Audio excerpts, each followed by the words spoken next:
64, pemilik saham 40%.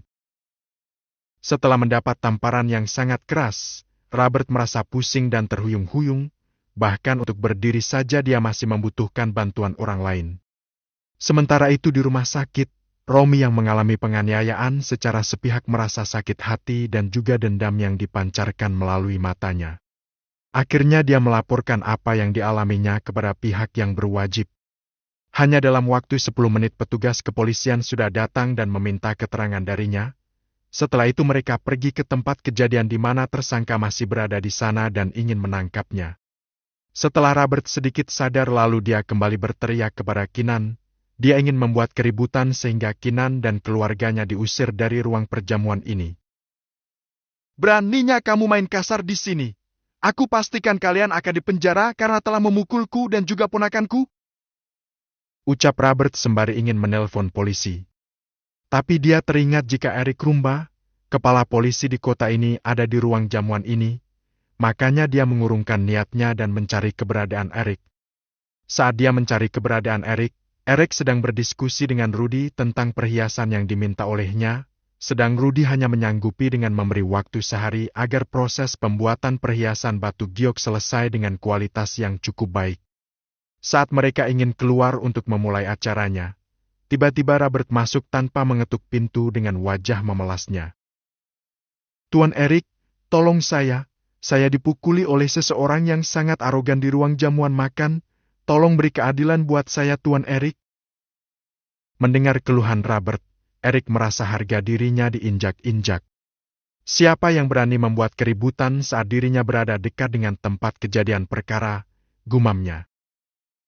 "Pak Robert, mari tunjukkan padaku siapa yang berani membuat keributan saat ada aku di sini." Mendengar ucapan Eric, Robert merasa sangat senang dan dengan langkah yang sedikit percaya diri, lalu dia berjalan menuju tempat Kinan dan Kuni berada. Setelah Robert melihat dari kejauhan, dia lalu menunjuk-nunjuk ke arah Kinan sambil berteriak pada Eric. "Itu mereka, Tuan Eric, wanita jalang itu yang telah membuat keonaran dan laki-laki di sampingnya yang telah memukulku," ucapnya sambil tersenyum jahat pada Kinan. Awalnya Eric ingin berteriak untuk menunjukkan kekuasaannya, tapi saat melihat orang yang ditunjuk adalah Kuni, dia lalu berjalan pelan sambil menuju Kuni. "Coba Pak Robert ulangi perkataan Anda. Siapa wanita jalang yang Anda maksud dan siapa yang telah memukul Anda?" Eric berbicara sambil menggertakkan giginya. Dia merasa tidak percaya jika orang yang ditunjuk Robert adalah Kuni dan Kinan. Saat sudah di depan meja Kuni, Robert lalu menunjuk dan berbicara lantang di depan Kuni. "Ini wanita jalang itu, Tuan Eric, dan laki-laki sampah ini yang telah memukulku," ucap Robert sambil menoleh pada Eric. Saat sudut wajah Robert sudah pas dengan sudut wajah Eric, lalu Eric menampar Robert dengan kerasnya. Meskipun kekuatannya berbeda, tapi dengan tamparan ini membuat Robert lebih terkejut lagi. "Apa ada yang salah hari ini? Tapi itu apa?" gumam Robert. "Beraninya kamu memanggil nyonyaku dengan sebutan hina seperti itu. Jika aku mendengarnya lagi, akan aku pastikan kamu mendekam di penjara selamanya," ucap Eric geram dengan apa yang Robert ucapkan tadi. Plok plok plok, suara tepuk tangan. "Buang manusia hina ini, lemparkan dia keluar," ucap Rudy sembari marah melihat kelakuan Robert yang tidak rasional. Sementara dia diseret keluar ruangan, dia meraung-raung seolah-olah tidak percaya dengan apa yang barusan terjadi. "Lepaskan aku tidak bersalah. Dia yang telah membuat keributan di sini, bukan aku. Lepaskan aku," teriak Robert dengan sisa tenaga yang dimilikinya. Saat Robert ingin mencapai pintu, tiba-tiba pintu dibuka dan ada sekitar 8 polisi tiba-tiba masuk tanpa permisi. Saat dia berteriak-teriak menyebut nama Kinan, dia hanya melihat wanita dan gan melihat seorang pria sekalipun. "Kinan, siapa yang bernama Kinan di sini? Cepat berdiri dan datang ke sini," ucap polisi yang memimpin di depan. Saat Kinan mendengar namanya, dia lalu berdiri sambil berpegangan pada Kuni. Eric yang awalnya tidak tahu nama Kinan, yang dia tahu hanya Nyonya Kun, tapi karena saat dia dipanggil namanya langsung berdiri, Erik kemudian berjalan menuju bawahannya itu. Apakah ini ajaran yang aku ajarkan pada kalian? Tanpa sopan santun dan tidak mengenali atasan kalian sendiri? Mendengar suara yang akrab, membuat semua polisi itu menoleh dan langsung memberi hormat begitu melihat wajah Erik. Maaf Pak, kami tergesa-gesa karena mendapat laporan dari korban yang kondisinya mengenaskan. Ucapnya sembari menjelaskan. Siapa yang melapor? Korban bernama Romi, Pak. Mendengar nama Romi, Robert langsung tersenyum sembari berbicara dengan nada yang memelas. Romi adalah keponakanku. Pak polisi, tolong saya. Saya juga dianiaya di sini. Lihat mukaku yang bengkak. Mendengar penjelasan Robert, semua polisi yang baru tiba hanya menatap kasihan padanya, tapi tidak dengan Erik. Kalian semua tangkap orang ini dan yang membuat laporan pada kalian, berikan pasal berlapis tentang membuat keributan di depan umum, penghinaan dan pencemaran nama baik. Ucap Erik tegas. Meskipun mereka tidak tahu apa yang terjadi, tapi mereka tidak berani menolak dengan apa yang diperintahkan atasannya. Baik Pak, laksanakan. Ucap mereka serempak. Sedangkan para undangan yang hadir merasa terkejut, siapa pemuda ini sehingga mendapat perlakuan yang khusus bahkan dari pihak kepolisian. Tuan Kun, Nyonya Kun, maaf atas ketidaknyamanan atas situasi ini. Saya merasa malu jika Tuan Kun dan Nyonya Kun mendapat perlakuan yang tidak adil seperti ini. Ucap Rudy sembari meminta maaf dengan tulus. Tuan Rudy jangan sungkan, ini semua tidak ada hubungannya dengan Tuan Rudy, ini murni masalah pribadi kami, jadi mari kita bahas yang lain saja, jangan bahas masalah yang tidak penting ini. Mendengar kata Kuni kalau masalah Robert tidak penting, Rudy lalu mengingat kalau masalah penting yang sebenarnya adalah memperkenalkan Kuni sebagai pemilik saham baru. Baiklah Tuan Kun, mari kita mulai acaranya. Setelah itu Rudy berjalan di atas mimbar sekaligus memberi sedikit kata sambutan pada para hadirin yang datang. Baiklah para hadirin, para eksekutif perusahaan keluarga Hartanto dari seluruh cabang, bahwa malam ini adalah malam yang spesial, di mana pada malam hari ini saya akan memperkenalkan pemilik saham baru di keluarga Hartanto sebesar 40%. Para eksekutif, silahkan tepuk tangan yang meriah untuk pemilik saham terbesar keluarga Hartanto, Tuan Baikuni Mirza. Semua orang tercengang, siapa orang yang dimaksud oleh kepala keluarga Hartanto, Rudy Hartanto. Nama ini terasa asing di telinga mereka semua, mungkin hanya Erik, Sisel dan juga Rudy sendiri yang tahu Kuni. Bab 65, Kejutan Besar. Kita sambut Tuan Kun untuk memberi motivasi bagi kita semua. Tuan Kun, silakan maju ke depan. Ucap Rudy penuh hormat. Sebetulnya Kuni juga terkejut dengan apa yang dikatakan oleh Rudy, bukankah dia membeli saham hanya sebesar 10% dari keseluruhan. Tapi tadi Rudy mengumumkan kalau dirinya membeli saham sebesar 40%. Kuni ingin meminta penjelasan secara langsung, Kuni lalu menggandeng Kinan maju melangkah di atas mimbar dan setelah di atas mimbar, Kuni menghampiri Rudy untuk menanyakan perihal besaran saham yang dimilikinya. Tuan Rudy, bukankah saham yang aku miliki hanya sebesar 10%? Ucap Kuni keheranan. Betul Tuan Kun, tapi yang Anda tanda tangani tadi sebesar 40%, jadi sisanya Anda bisa membayarnya kapanpun. Jangan khawatir Tuan Kun, Anda bisa membayarnya kapanpun Anda mau. Saya sebagai kepala keluarga Hartanto tidak akan memaksa Anda. Ucap Rudy dengan senyuman kebahagiaan karena sudah bisa menepati janjinya pada Kuni yang telah menyelamatkan nyawanya. Kuni tidak punya pilihan lain selain setuju. Di samping itu dia juga tidak memikirkan hal yang tidak penting, karena dia bisa memperoleh uang dengan mudahnya berkat mata dewa dan ilmu yang diturunkan oleh kakek buyutnya. Oh ya Tuan Rudy, aku ingin semua saham yang aku miliki diganti menjadi atas nama istriku Kinan, apakah bisa? Awalnya Rudy terkejut, tapi kemudian dia bersikap seolah-olah tadi hanyalah hal biasa. Jangan khawatir Tuan Kun, semua bisa diatur. Para hadirin dan para eksekutif sekalian, mulai malam ini, semua saham yang dimiliki Tuan Kun akan dialihkan ke istri beliau. Jadi mari kita sambut Nyonya Kun. Kinan yang namanya dipanggil merasa terkejut, karena sebelumnya Kuni tidak berkata apa-apa tentang semua ini. Saat Kinan melirik Kuni, Kuni hanya tersenyum manis padanya, lalu Kuni menghampirinya. Istriku, ini adalah kejutan buatmu. Kuharap kamu tidak marah ya? Bisik Kuni. Kinan hanya tersenyum, meskipun dia ingin menolaknya. Terima kasih Tuan Rudi atas waktu yang diberikan pada saya. Sejujurnya saya secara pribadi juga merasa terkejut, karena saya tidak menyangka jika suami saya telah merencanakan semua ini tanpa sepengetahuan saya. Dia hanya bilang pada saya untuk ikut menghadiri acara yang diselenggarakan oleh Tuan Rudi. Sekali lagi, terima kasih suamiku, aku mencintaimu. Setelah itu, Kinan mencium bibir Kuni meskipun sebentar. Melihat kemesraan yang ditunjukkan oleh Kuni dan Kinan, banyak orang yang hadir bersorak-sorai dengan gembira dibarengi suara tepuk tangan yang sangat ramai. Selamat Nyonya Kun. Selamat Nyonya Kun. Selamat Nyonya Kun. Banyak yang memberi ucapan sembari tersenyum bahagia saat melihat Kinan. Tapi tidak dengan Sisel, meskipun awalnya dia tersenyum. Tapi saat melihat Kinan menciumnya, membuatnya menundukkan kepala karena cemburu akan keharmonisan mereka berdua. Hampir 60 menit acara berlangsung secara damai.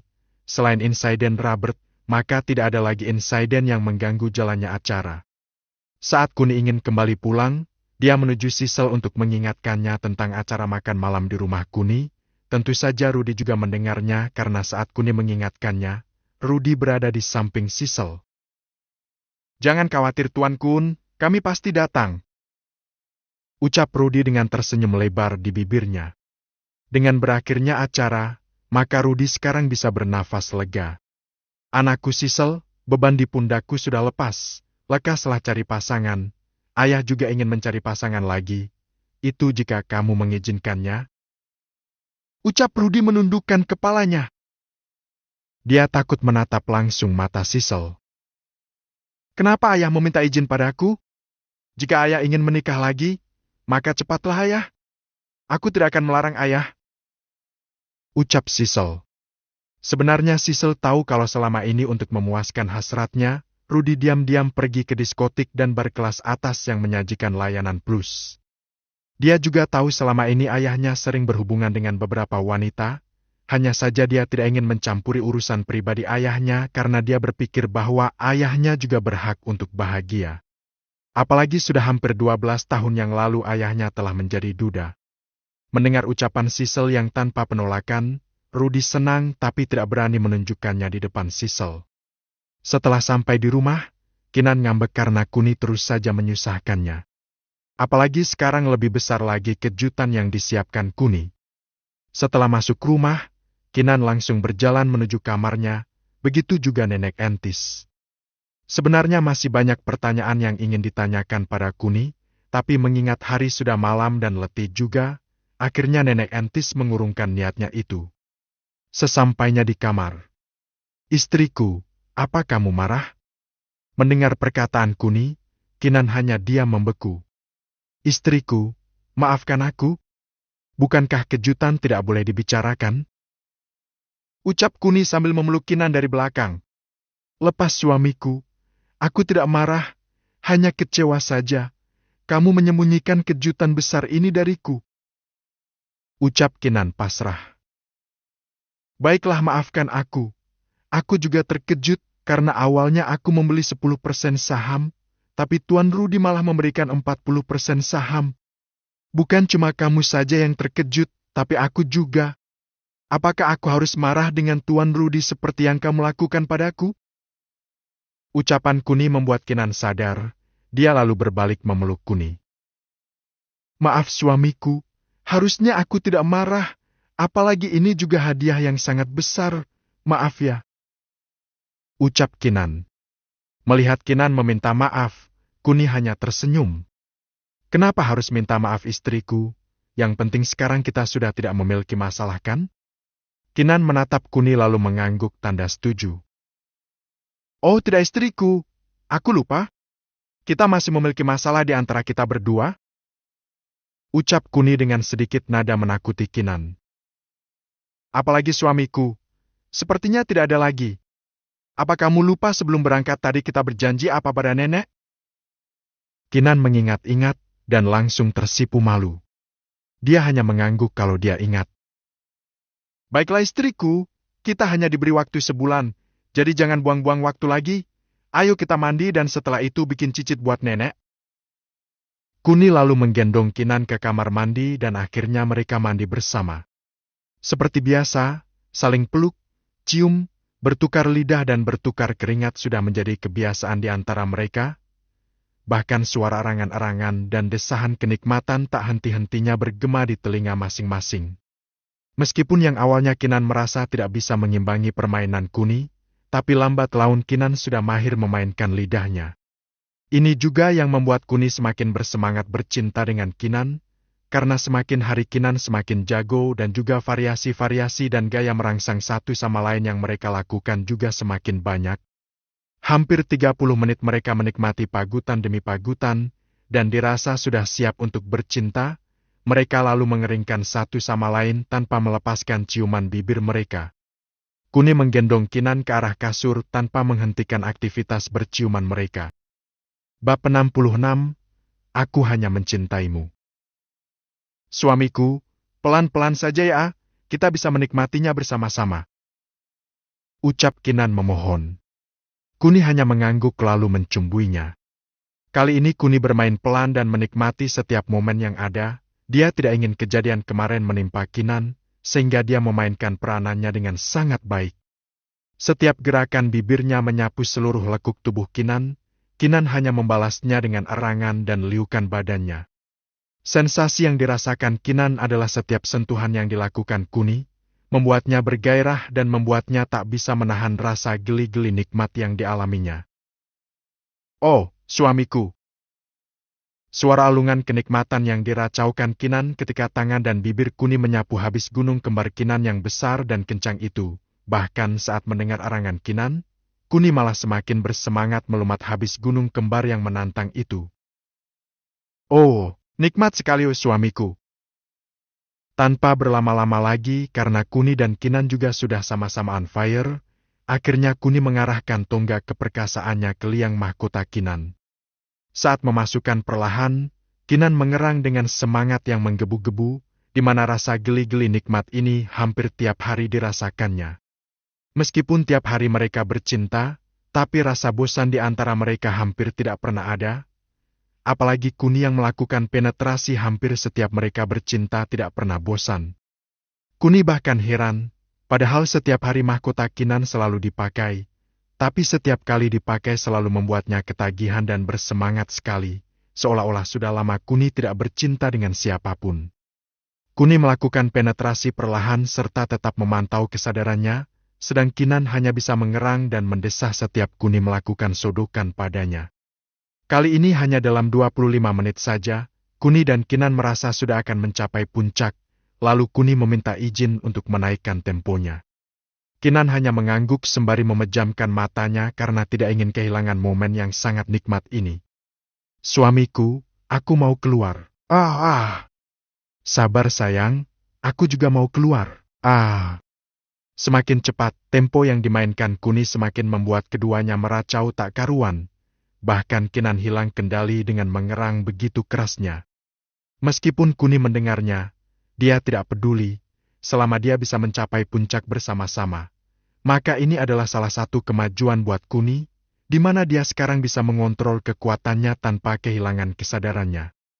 Hanya dalam beberapa hentakan saja. Mereka mencapai puncak bersama. Untuk Kinan ini adalah sebuah kemajuan.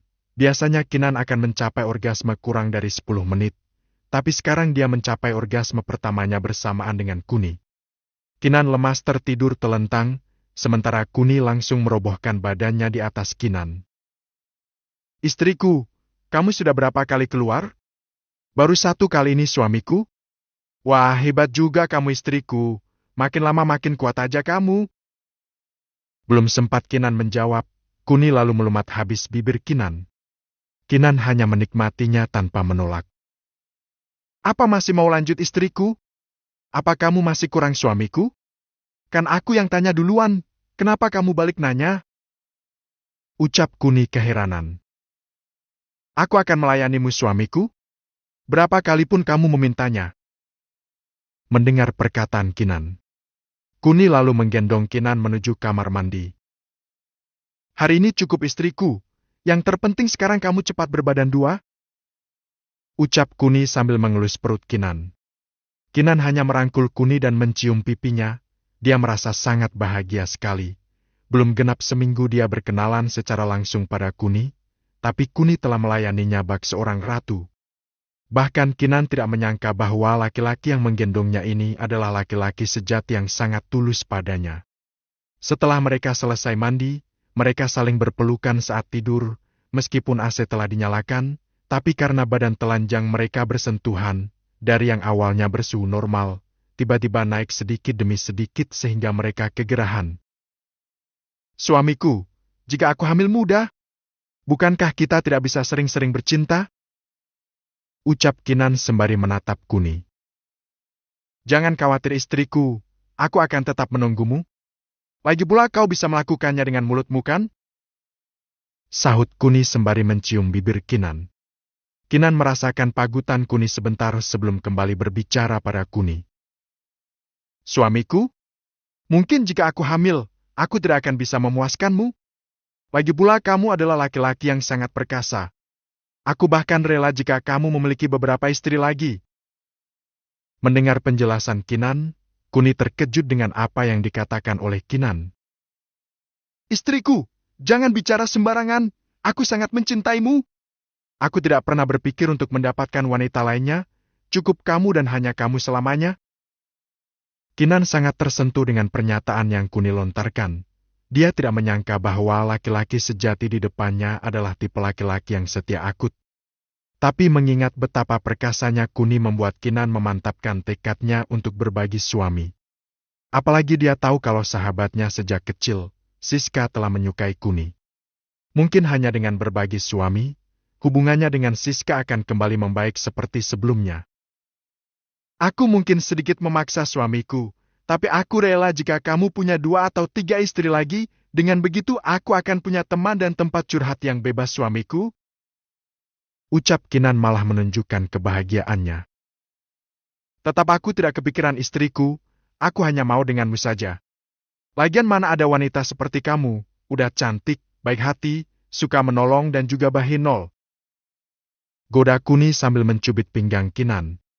Kinan hanya terkejut saat merasakan pinggangnya dicubit oleh Kuni. Aku serius suamiku, ada kok wanita yang baik seperti aku. Bahkan dia juga sudah menyukaimu sejak lama. Jangan bilang wanita itu Siska. Kinan terkejut Kuni bisa mengetahui jalan pikirannya. Bagi Kuni, Siska memang wanita yang cantik, tapi jika baik, Kuni tidak bisa menjamin. Bahkan menurut Kuni, Sisel lebih segalanya daripada Siska. Meskipun dia baru mengenal Sisel, tapi selama Kuni mengenal Sisel, tak sekalipun Sisel memperlihatkan sisi buruknya. Berbeda dengan Siska, saat menjadi manajer tim futsal saja dia sudah bersikap arogan terhadap teman sekelasnya. Suamiku, dari mana kamu tahu kalau orang itu Siska? Ucap Kinan penasaran. Mau siapa lagi istriku? Hanya Siska yang menyukaiku saat sekolah dulu. Dan Siska pula yang kamu kenal, jadi jika bukan Siska, terus siapa? Ucap Kuni menggoda Kinan. Memangnya kenapa jika wanita itu Siska? Apa kamu tidak mau suamiku? Aku tidak suka sama Siska istriku. Dia kelihatan baik di depanku, tapi dia berlaku jahat di belakangku. Ucap Kuni santai. Jika Kuni sudah berkata seperti itu, maka Kinan tidak tahu lagi harus berkata apa. Mungkin menurut Kinan, Siska adalah sahabat yang baik, tapi dia tidak tahu tentang pendapat orang lain terhadap Siska. Jika kamu tidak mau dengan Siska, terus siapa yang mau menemaniku melayani kamu suamiku? Ucap Kinan pasrah. Di pikirannya saat ini adalah tentang sahabatnya, Siska. Bab 67, terpesona oleh seorang gadis. Mendengar suaminya tidak menyukai sahabatnya, Kinan hanya diam melamun. Sejatinya dia rela jika suaminya mempunyai istri lagi. Bagi Kinan, laki-laki yang hebat sepantasnya mendapat layanan yang lebih. Tapi terlepas dari keinginan Kinan sendiri, semua kembali kepada suaminya, karena dia yang akan menjalani semuanya. Istriku, kenapa melamun?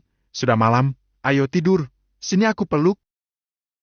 Ucap Kuni sambil mencium kening Kinan. Tak terasa waktu malam sudah berganti pagi yang cerah.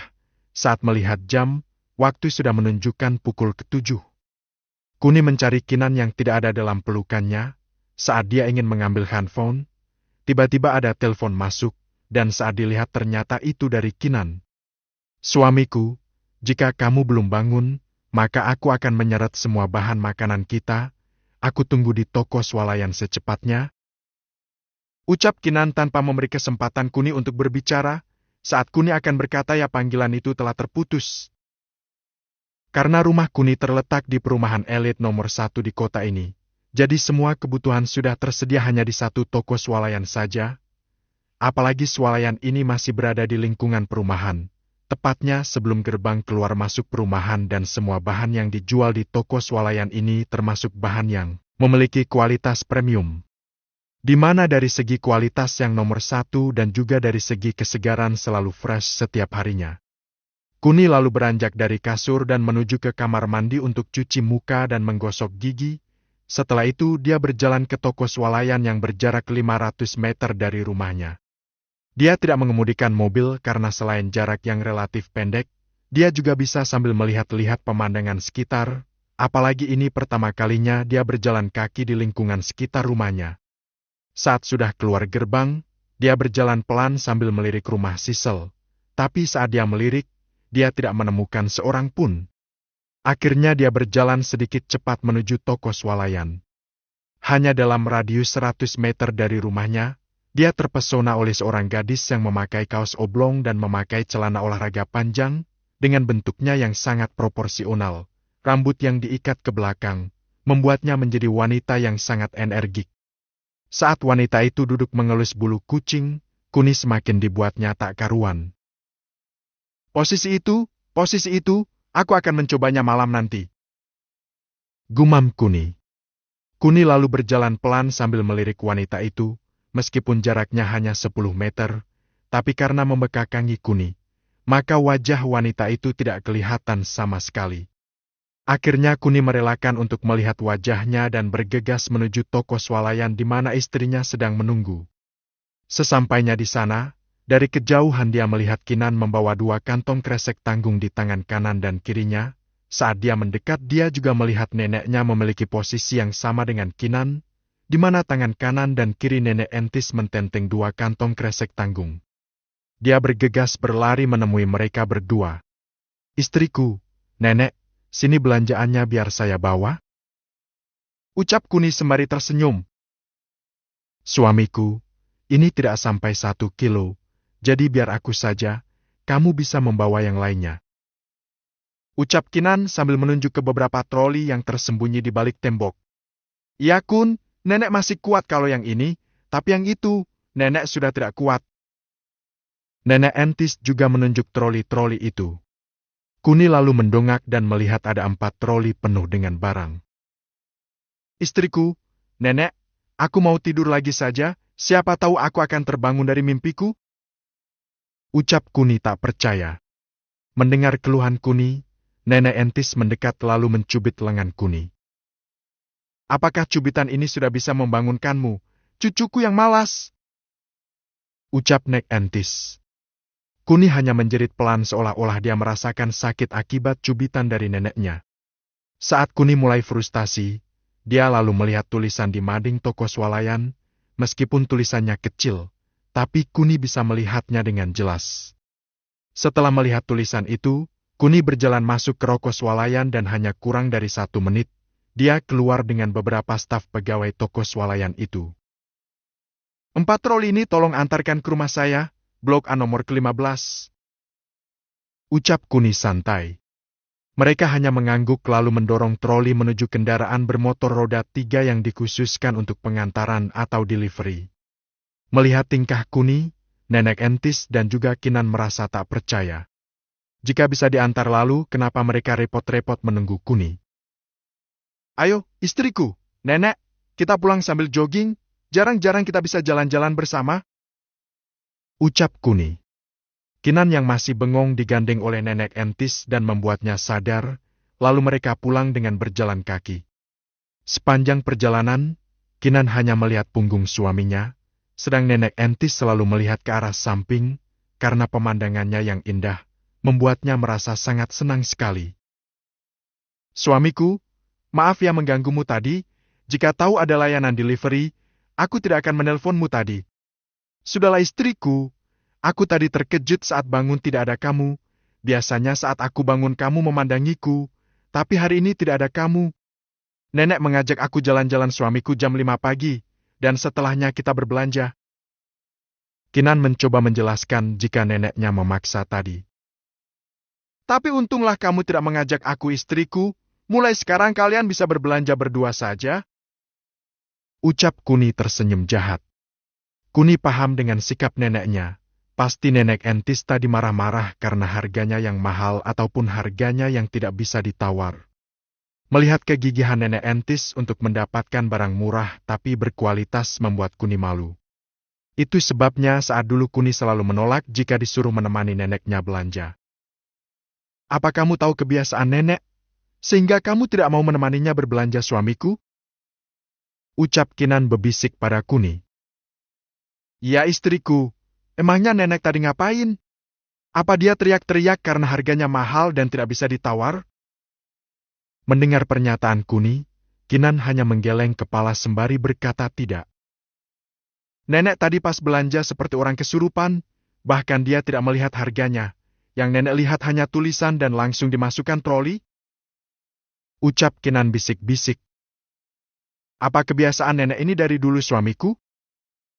Imbuh Kinan. Mendengar penjelasan yang diutarakan oleh Kinan, membuat Kuni kembali terkejut. Tidak mungkin istriku, nenek itu selalu alot jika berbelanja, lalu kenapa kamu bicara kebalikannya? Ucap Kuni keheranan. Kinan ingin menceritakan semua kejadian yang ada di dalam toko swalayan tadi. Tapi saat dia ingin berkata, dia melihat Sisel sedang bermain-main dengan kucing liar. Sisel, kamu sedang apa? Teriak Kinan. Sisel lalu menoleh ke belakang dan melihat Kuni, Kinan dan Nek Entis berjalan ke arahnya. Halo Tuan Kun, Nenek, Kinan, apa berbelanja kalian sudah selesai? Ucap Sisel tersenyum manis manja. Bab 68, aku hanya mengaguminya. Kuni hanya terperangah saat mengetahui jika wanita yang membuatnya terpesona tadi adalah Sisel. Selama ini Kuni tidak pernah melihat Sisel memakai pakaian bebas. Dia selalu melihat Sisel memakai pakaian formal dengan dalaman berwarna putih dan memakai jas wanita beragam motif dan warna. Melihat Kuni terkejut dan juga melamun, Kinan hanya memikirkan satu hal, mungkin suaminya menaruh hati pada Sisel. Tapi Kinan tidak marah ataupun kesal, justru dia semakin senang, karena telah menemukan wanita yang tepat untuk menemaninya dan juga melayani suaminya. Suamiku, kenapa kamu melamun?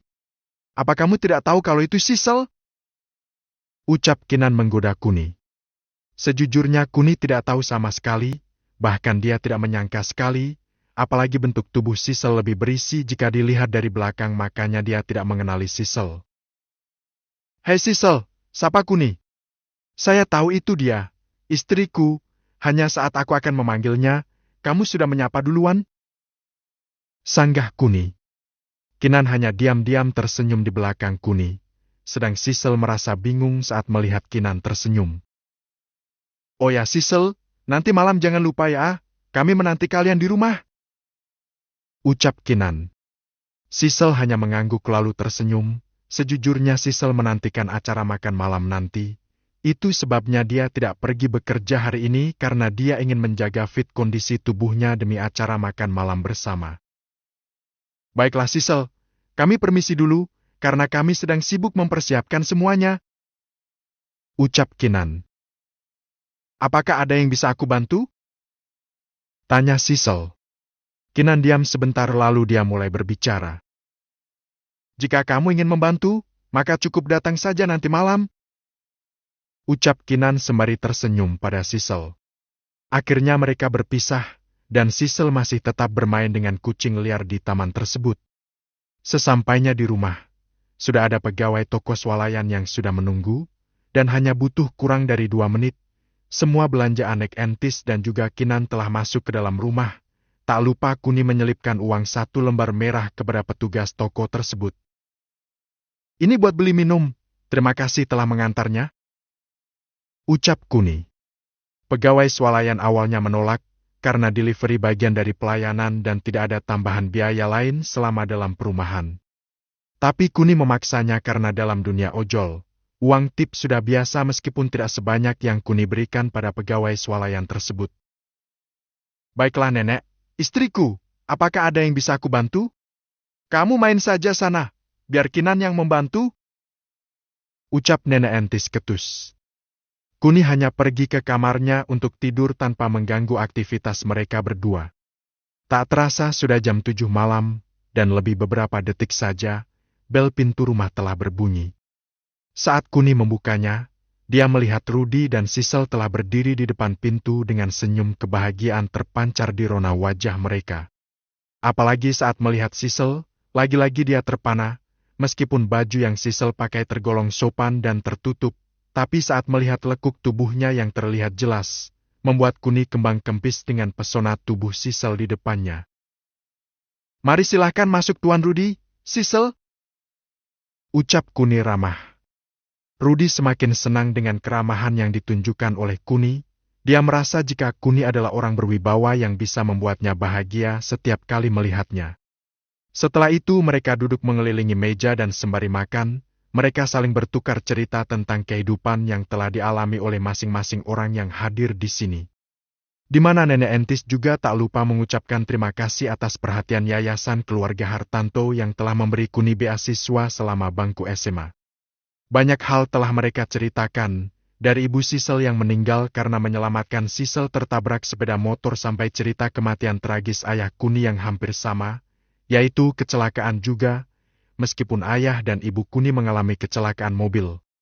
Saat perbincangan dan obrolan mereka semakin seru, Kinan lalu mengajak Sisel naik ke lantai atas untuk melihat bintang. Sebetulnya ada maksud lain yang ingin dibicarakan oleh Kinan, tapi dia tidak mungkin membicarakannya di depan ayah Sisel ataupun nenek entis. Cil, apa kamu pernah melihat bintang? Malam ini cuacanya sangat indah sekali, jadi kita bisa melihat bintang yang terang malam ini. Ayo ikut aku. Ucap Kinam sambil menggenggam tangan Sisel menuju lantai 3. Sementara nenek entis, Kuni dan juga Rudy hanya saling pandang karena mereka tidak tahu apa yang akan direncanakan oleh Kinan. Sesampainya di atas, Kinan lalu bertanya tanpa basa-basi lagi. Cil, aku tahu kamu suka suamiku? Ucap Kinan santai. Sisel seperti disambar petir saat mendengar perkataan Kinan. Apakah Kinan menyadari sikap dan perasaannya pada Kuni? Batin Sisel. Kenapa diam, Cil? Apa perkataanku salah? Biasanya jika pertanyaanku salah, maka orang itu akan langsung menepisnya. Beda lagi jika benar, maka dia butuh waktu untuk menjawabnya, seperti kamu ini. Ucal Kinan tanpa melihat Sisel. Sisel hanya menunduk, tak tahu harus berkata apa. Jika dia menyangkal sudah terlambat, tapi jika dia mengakuinya maka dia bisa menyakiti hati wanita lain, apalagi wanita ini adalah Kinan. Wanita baik hati seperti dia jika disakiti, mungkin dia juga akan depresi dan akan berubah menjadi jahat. Jawab, Sisel! Kenapa kamu diam saja? Kali ini nada bicara Kinan sedikit meninggi, sehingga membuat Sisel berlutut di depan Kinan karena tak berdaya dengan apa yang dikatakan Kinan adalah kenyataannya. Maafkan aku, Nan. Aku tidak bermaksud merebutnya. Aku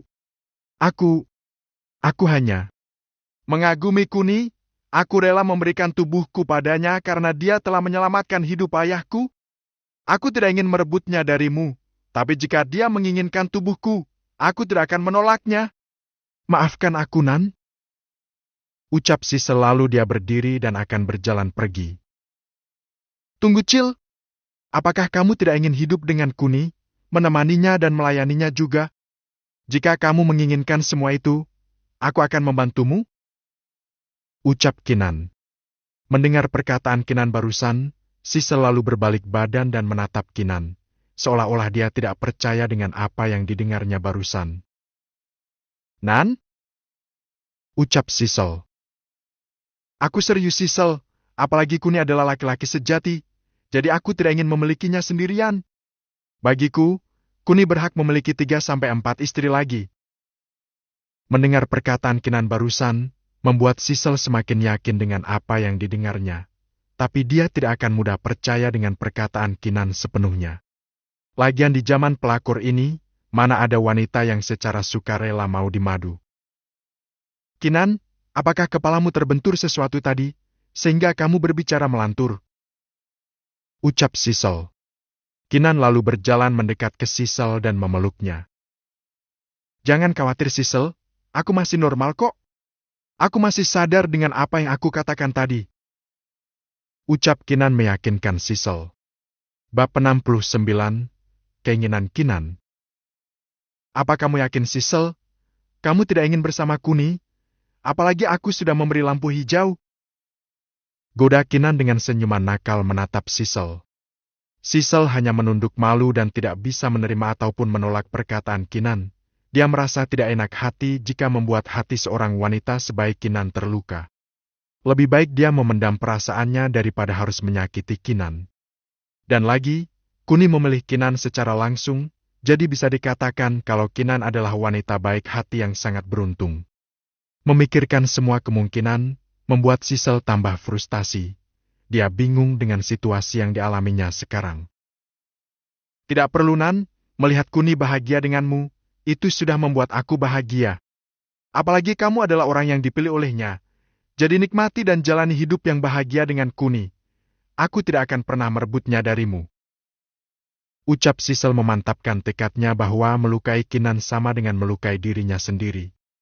Mendengar kata merebut, Kinan hanya berpikir kalau Sisel terlalu percaya diri. Meskipun bentuk tubuh Sisel lebih ramping, tapi dari segi lekukan dan pandangan mata, Kinan memiliki tubuh yang setingkat berada di atas Sisel. Itu yang membuat sedikit geli saat memikirkan betapa percaya dirinya Sisel. Hei Sisel, aku tidak tahu dari mana kamu mendapat rasa percaya dirimu itu. Tapi kamu mungkin tidak akan percaya, kalau dia bisa mendapatkan wanita yang lebih cantik dari aku, tapi mungkin dia sendiri akan menolak mereka jika aku tidak memberinya izin. Kinan berkata lebih percaya diri lagi. Apalagi Kuni hanya mencintainya, maka hal itu mungkin saja terjadi. Mendengar pernyataan Kinan, Sisel lagi-lagi terdiam, mungkin yang dikatakan Kinan ada benarnya. Untuk orang sehebat Kuni bisa mendapatkan wanita secantik apapun, tapi kembali lagi, apakah Kuni mau atau tidak itu tergantung dari sikap Kinan ke Kuni. Sudahlah Cil, jangan bersedih lagi. Aku janji akan membantumu. Aku bersyukur kalau wanita seperti kamu menyukai Kuni. Jadi aku tidak akan khawatir jika suatu saat nanti aku pergi, karena ada wanita sepertimu yang menyukainya. Sudahlah Nan, jangan bahas ini lagi. Ucap Sisel pasrah. Kamu yakin tidak mau Cil? Padahal jika aku lihat-lihat, Kuni juga menyukaimu. Ekspresi Sisel langsung berubah. Dia merasa sangat malu mendengar Kinan berkata kalau Kuni menyukainya. Sementara itu di ruang makan, Rudi dan Nenek Entis bercerita sepanjang malam tanpa henti. Bahkan saat melihat waktu sudah menunjukkan pukul ke-10. 30 Nenek Entis masih bersemangat bercerita. Sedang Kuni diam-diam menguping pembicaraan Kinan dan Sisel di atap dari pintu bawah tangga. Sejak dia mendapat ilmu dari kakek buyutnya, dia memiliki pendengaran yang tajam dan semua panca inderanya juga ikut menajam. Jadi kalau hanya menguping pembicaraan mereka, itu adalah sesuatu yang mudah bagi Kuni. Dari awal sampai akhir Kuni menguping, dia merasa heran dengan tingkah Kinan. Mana ada wanita yang mau dimadu, apalagi Kinan sendiri yang menyarankan. Semakin dia mendengar perkataan mereka, semakin Kuni mencintai Kinan. Karena waktu sudah hampir jam 11 malam, maka Kuni ingin menuju kamarnya.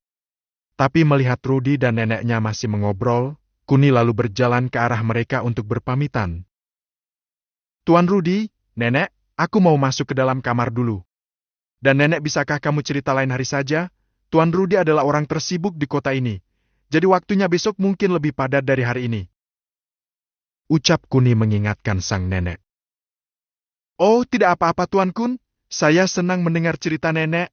Apalagi saat mendengar tentang keadaan lingkungan sekitar, Itu mengingatkanku tentang kampung halamanku. Timpal Rudi. Oh ya Tuan Rudi, panggil saja saya Kuni. Panggilan itu terdengar sangat berat jika didengar di telingaku. Apalagi usia Anda jauh lebih tua, Anda seperti ayah bagi saya. Kuni merasa panggilan Tuan baginya adalah sesuatu yang tidak pantas. Apalagi Rudi adalah orang terkaya di kota ini. Jadi dia merasa sangat angkuh jika orang terkaya memanggilnya dengan sebutan Tuan. Sementara pemikiran Rudi tidak karuan. Dia merasa jika Kuni semakin baik padanya, dia merasa jika Kuni sudah memiliki persepsi yang baik tentangnya sehingga dia bersikap baik padanya.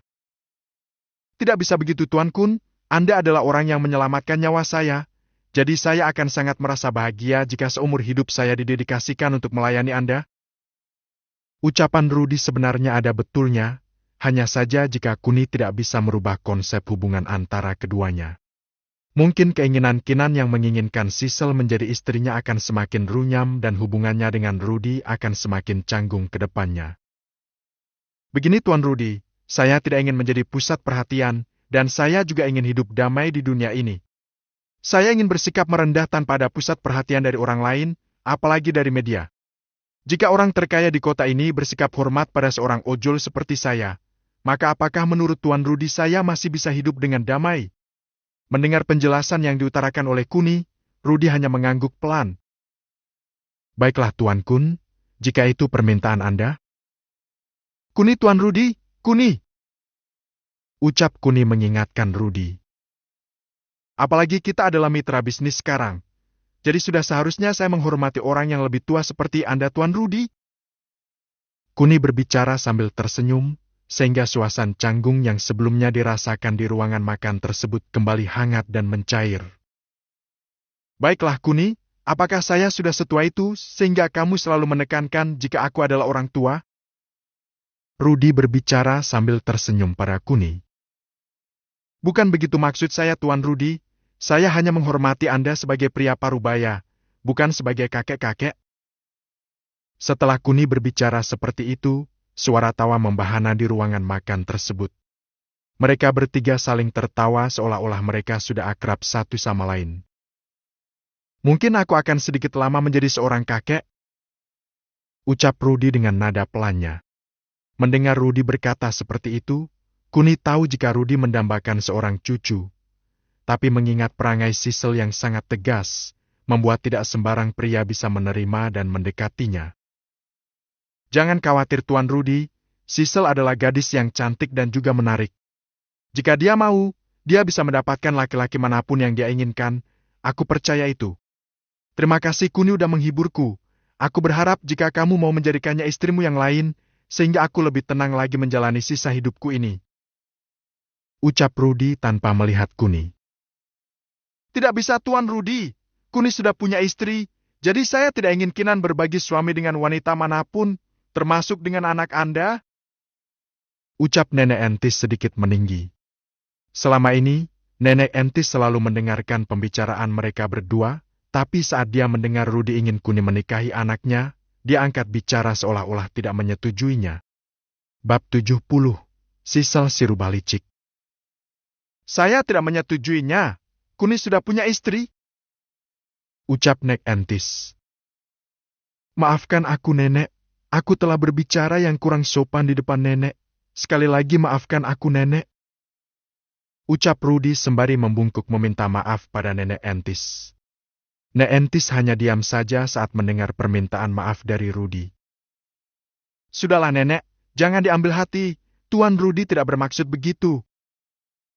Kuni mencoba menenangkan neneknya, karena bagi Kuni, situasi seperti ini akan sangat mengganggu keharmonisan keluarga masing-masing ke depannya. Baiklah Kuni, Nenek, saya permisi. Ucap Rudi berjalan ke pintu tanpa menunggu balasan dari mereka. Akibat ucapan Rudi itu, membuat hati Nenek Entis merasa tidak enak.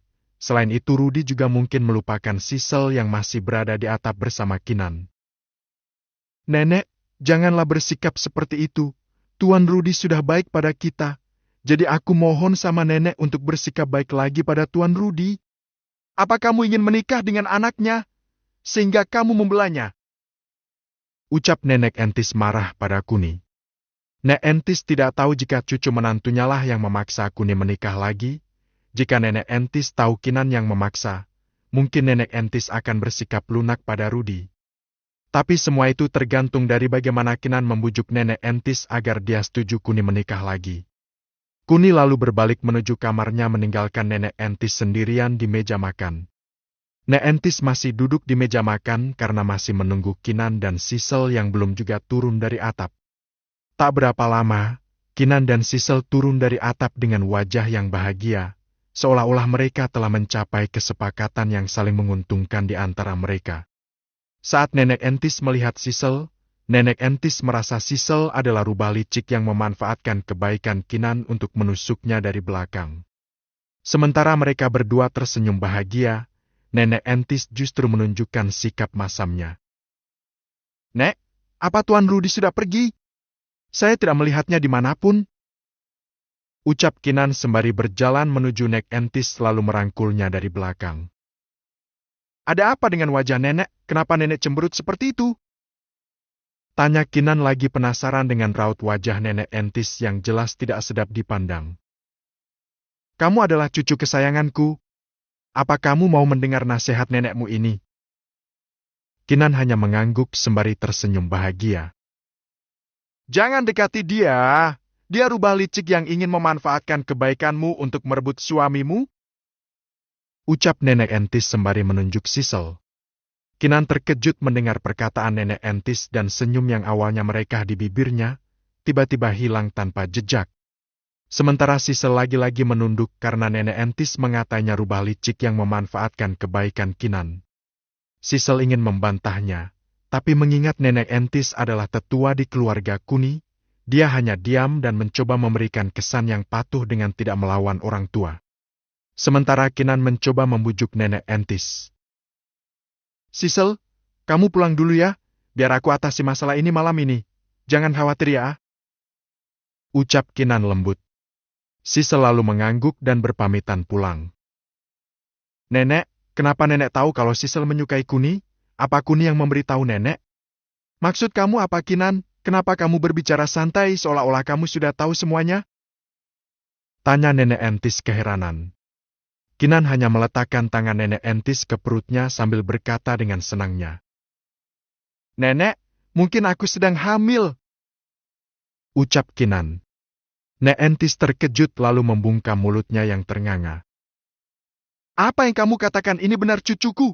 Apa kamu tidak membohongiku?" Kinan hanya menggeleng sekali sambil memeluk Nenek Entis. "Sepertinya benar nenek, tadi pagi aku mual-mual, dan juga aku sudah membeli tes P di toko swalayan tadi. Besok pagi aku akan mengetesnya dan doakan nenek, semoga saja ini benar-benar tanda kehamilan," ucap Kinan antusias. "Dan satu lagi nenek, Sisel memang menyukai Kuni, tapi Kuni juga menyukai Sisel. Lagi pula saya rela jika Kuni punya istri lagi. Laki-laki seperti Kuni pantas mempunyai beberapa istri. Kinan, apa kamu sedang tidak enak badan?" Kinan hanya menggeleng dan berkata penuh dengan kebaikan hatinya. "Aku sangat sehat nenek, dan aku mohon nenek mau menerima Sisel menjadi cucu nenek juga. Sisel adalah wanita yang sangat baik. Aku yang memaksa Sisel agar mau menikah dengan Kuni," ucap Kinan. "Aku harap nenek mau menerima Sisel seperti nenek menerimaku." Tatapan Kinan memelas saat melihat Nenek Entis. "Kinan, kenapa kamu rela Kuni punya istri lagi? Apalagi kamu juga subur dan bisa mengandung. Lalu apa ada masalah lain sehingga kamu bersikap seperti ini? Atau jangan-jangan Kuni yang telah memaksamu? Jawab Kinan, cerita jujur ke nenek," ucap Nenek Entis penasaran. "Tidak nenek, Bang Kun sangat baik padaku. Aku yang memaksanya menikah lagi, tapi Bang Kun menolaknya. Dia tidak mau menikah dan mempunyai istri lainnya, tapi aku yang memaksanya untuk menikah lagi," ucap Kinan. Nenek Entis hanya geleng-geleng kepala saja. "Bukannya tindakan Kuni sudah benar, lalu kenapa kamu memaksanya? Hentikan omong kosongmu ini, Kinan. Cepat pergi ke kamarmu dan tidurlah," bentak Nenek Entis. "Nenek, aku mohon, biarkan Bang Kun menikah lagi. Aku rela nenek, bukankah dengan banyak istri? maka akan banyak cicit juga untuk nenek. Aku mohon nenek mau mengizinkan Bangkun menikah lagi. Ucap Kinan memelas. Sebutkan apa alasanmu, Kinan? Kenapa kamu bersikeras agar Kuni menikah lagi? Kinan lalu membisikkan sesuatu ke telinga nenek Entis selama 1 menit dan nenek Entis terkejut lagi. Bahkan kali ini dia merasa sangat-sangat tidak percaya dengan apa yang dikatakan Kinan. Benarkah itu, Kinan? Apa kamu tidak bohong pada nenek? Ya nenek, aku tidak bohong. Makanya aku meminta teman untuk menemaniku melayani Bangkun. Nek Entis selalu terduduk di kursi dan dengan wajah yang tidak percaya, dia menggelengkan kepalanya berkali-kali sambil berkata, Tidak mungkin, tidak mungkin, pasti kamu berbohong, Kinan. Apa keuntunganku membohongimu, nenek? Kamu sudah aku anggap seperti nenekku sendiri, dan rasa sayangku kepadamu juga sama besarnya, lalu kenapa aku harus membohongimu? Sanggah Kinan. Percayalah nenek, aku memang butuh teman, apalagi rumah ini juga terlalu besar jika hanya ditempati kita bertiga. Nek Entis selalu melambai pada Kinan agar segera pergi ke kamarnya, sedangkan dia masih saja duduk di meja makan dengan perasaan dan pikiran yang tidak dapat dia percayainya. Saat Kinan masuk, Kuni sedang duduk di sofa menatap Kinan sambil tersenyum-senyum sendiri. Istriku, apakah kamu yakin dengan keputusanmu? Coba pikirkanlah lagi, setidaknya pikirkanlah demi perasaan nenek. Meskipun Kuni senang dengan tindakan Kinan, tapi dia tetap mengedepankan perasaan Kinan dan neneknya. Bagi Kuni, hanya kedua perempuan itu yang sekarang ingin dijaganya. Bab 71, Kinan hamil. Bagi Kuni, hanya 2 perempuan itu yang ingin dijaganya. Sudahlah suamiku, apa kata besok saja? Siapa tahu dengan berakhirnya malam ini, keputusan nenek akan berubah juga? Kinan masih berharap Nek Entis mengizinkan Kuni untuk menikah lagi. Sudahlah istriku, sini cepat. Aku sudah nggak tahan ini. Ucap Kuni sambil menatap Kinan dengan tatapan menggoda. Kinan hanya geleng-geleng kepala melihat tingkah suaminya yang memiliki birahi tak terbendung itu. Suamiku, malam ini kita tidur saja ya, A. Tadi pagi aku mual-mual dan besok pagi aku akan coba mengetesnya dengan tes pack. Ucap Kinan lirih. Kuni lalu bangun dari sofa untuk menghampiri Kinan, dia lalu mengelus perut Kinan dengan lembut. Apa kamu yakin istriku? Kalau begitu baiklah kita tidur saja. Ayo aku gendong. Ucap Kuni sembari menggendong dan mengecup bibir Kinan. Sementara Kuni dan Kinan mulai tertidur, Nenek Entis masih membayangkan ucapan yang dibisikkan Kinan. Nek Entis merasa tak percaya dengan perkataan Kinan di telinganya. Nenek harus tahu jika Bangkun punya birah yang besar dan dia sangat kuat dalam bercinta.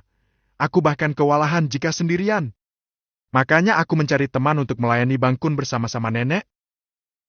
Kata-kata itu terdengar sangat jelas dan itu membuat Nenek Entis teringat akan mendiang ayahnya, yaitu kakek buyut Kuni.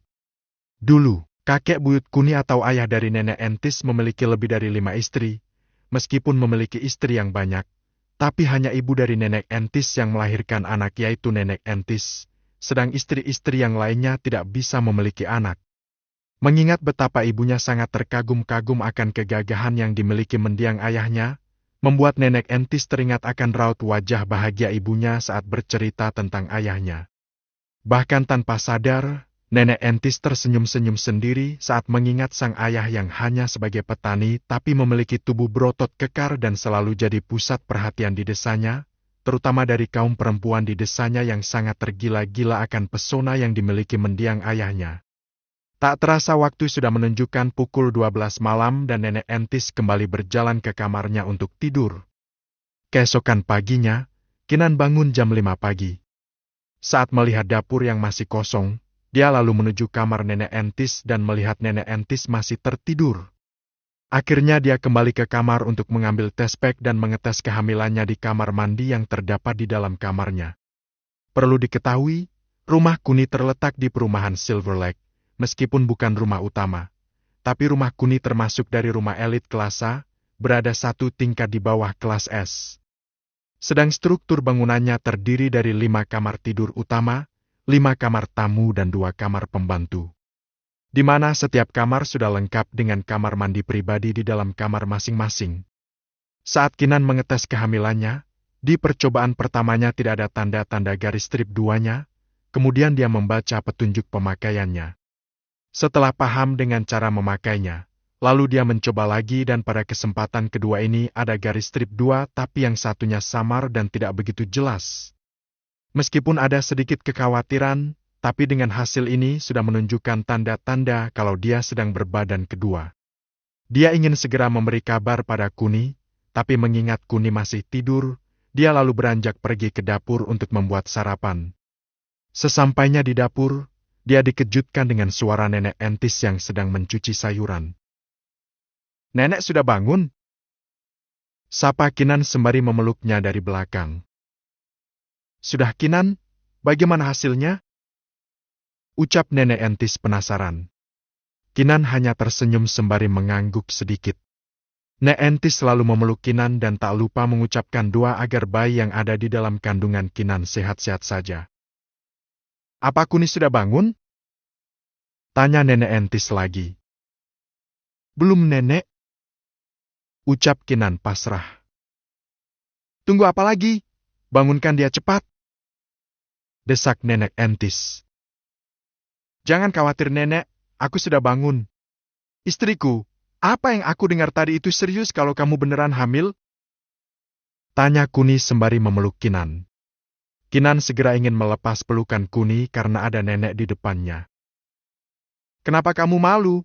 Bukankah kita sudah jadi suami istri? Betul kan nenek?" ucap Kuni sembari melihat nenek entis. Nenek entis tidak berbicara, tapi langsung memukul kepala Kuni dengan baskom yang sedang dipegangnya. "Berhenti main-main, cepat bantu istrimu.